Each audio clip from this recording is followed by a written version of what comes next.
bahwa oknum tersebut melakukan penembakan dengan menggunakan senjata laras panjang. Saksi lihat oknum TNI pakai senjata laras panjang dalam insiden 3 polisi gugur di Weikanan.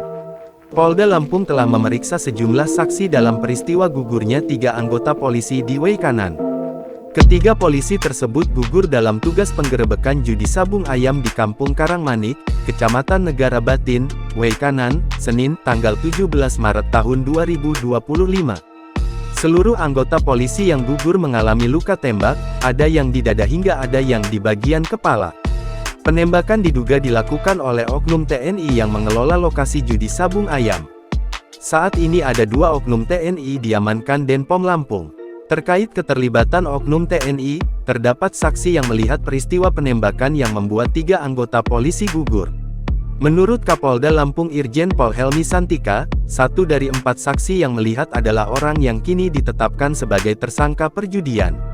Tersangka perjudian sabung ayam di Weikanan tersebut adalah warga sipil berinisial Z.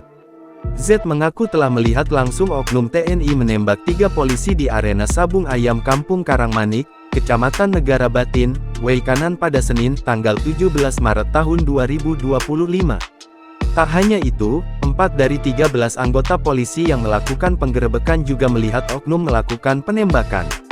Saksi Z juga melihat 2 anggota TNI yakni Peltu Lubis dan Kopka Basarsyah membawa senjata api laras panjang serta senjata yang diselipkan di pinggang. Lalu 4 orang dari 13 anggota polisi yang melakukan penggerebekan juga melihat oknum itu menembak dengan senjata laras panjang, kata Helmi saat konferensi pers di Mapolda Lampung, Rabu, tanggal 19 Maret tahun 2025. Helmi mengatakan, jarak tembak antara pelaku dengan korban sangat dekat, berkisar antara 6 hingga 13 meter. Ada yang menyebut jarak 6 meter dan ada yang menyebut 13 meter, kata Helmi.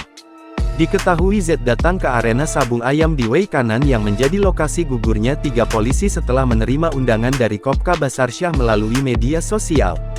Kapolda Lampung Irjen Helmi Santika mengatakan penetapan Z sebagai tersangka setelah dilakukan serangkaian penyelidikan yang dilakukan tim Joint Investigasi yang terdiri dari TNI Polri.